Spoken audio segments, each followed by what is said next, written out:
Most bad days don't begin with disaster. They begin with one small irritation that quietly snowballs.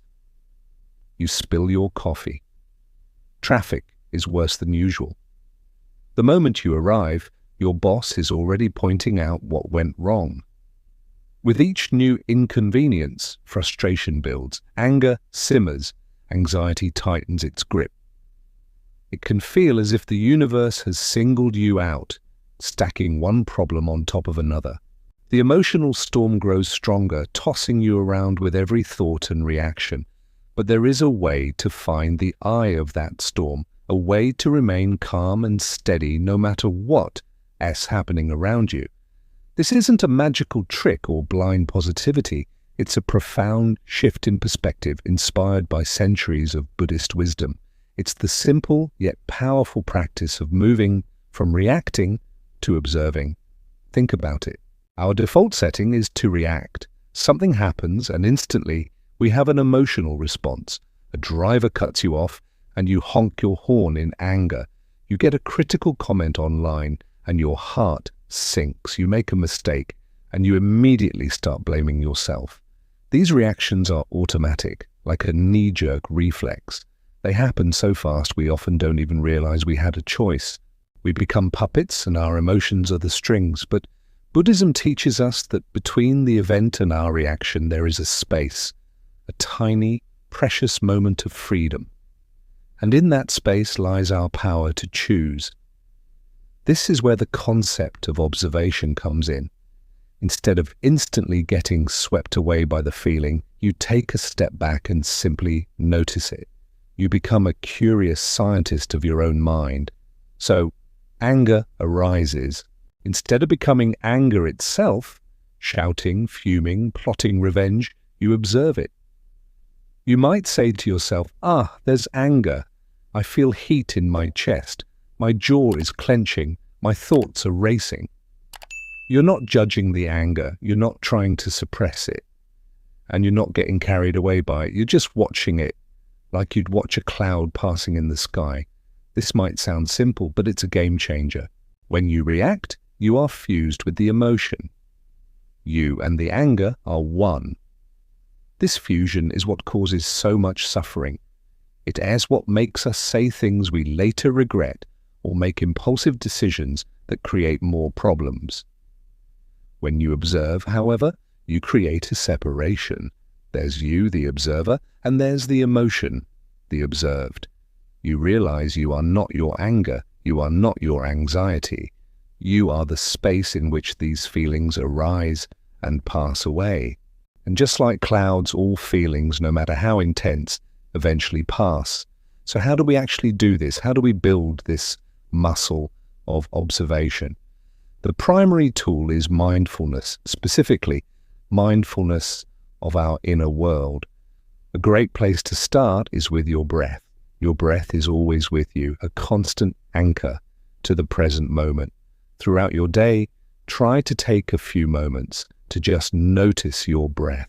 Feel the sensation of the air entering your nostrils, filling your lungs and then leaving your body. You don't need to change it, just observe it. This simple practice trains your mind to focus and be present. Then you can extend this awareness to your emotions. The next time you feel a strong emotion bubbling up, stress, frustration, sadness, try not to immediately act on it. Instead, pause, take a deep breath.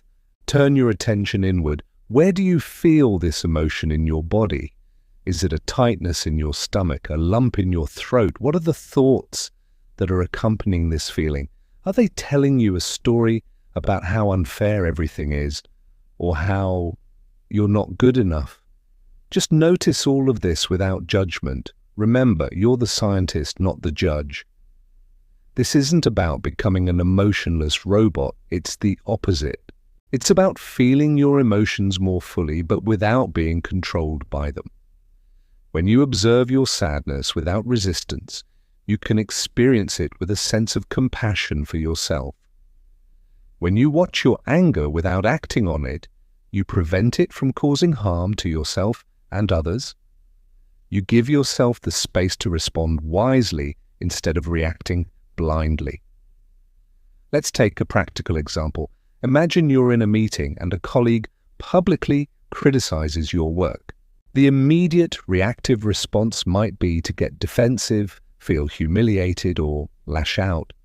Your heart rate spikes, your face gets hot, and your mind is flooded with thoughts like, "How dare they? They're trying to make me look bad." Now let's apply the principle of observation. You feel that initial surge of heat and defensiveness, but instead of letting it take over, you pause. You take a silent, deep breath. You inwardly acknowledge, okay, that stings. I'm feeling embarrassed and angry. You notice the physical sensations and the defensive thoughts without grabbing onto them. By creating this sliver of space, you give your wiser self a chance to step in. You can see the situation more clearly. Maybe your colleague had a valid point, even if their delivery was poor. Maybe they're having a bad day, or maybe it doesn't even matter what their intention was. What matters is your response. From this calmer, observant place, you can choose to respond constructively. You might say, "Thank you for the feedback, I'll take a look at that." Or you might choose to say nothing at all and address it with them privately later. You've just turned a potential conflict into an opportunity for growth, all because you chose to observe rather than react. This practice extends to every part of our lives. Think about cravings. When a craving for junk food or endless social media scrolling hits, the reactive mind says, "I want it, I need it, I must have it now." The observing mind says, a craving has arisen, I feel a pull, a sense of unease. Let me just sit with this feeling for a moment and see what happens. Often, when you shine the light of awareness on a craving, its power diminishes. You realize it's just a temporary sensation, not a command you have to obey. This shift from reaction to observation is a journey, not a destination.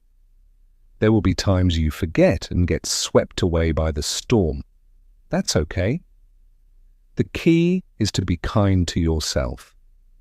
Each time you remember to pause and observe, you are strengthening that muscle. You're rewiring your brain for more peace, clarity, and freedom. You start to realize that while you can't control what happens to you, you have immense power over how you experience it. The external world can be chaotic, but your inner world can become a sanctuary of calm. By choosing to observe our emotions, we stop giving them power over us. We become the master of our own house, rather than a guest tossed about by unruly visitors. It is in that space between stimulus and response that we find our freedom and our peace.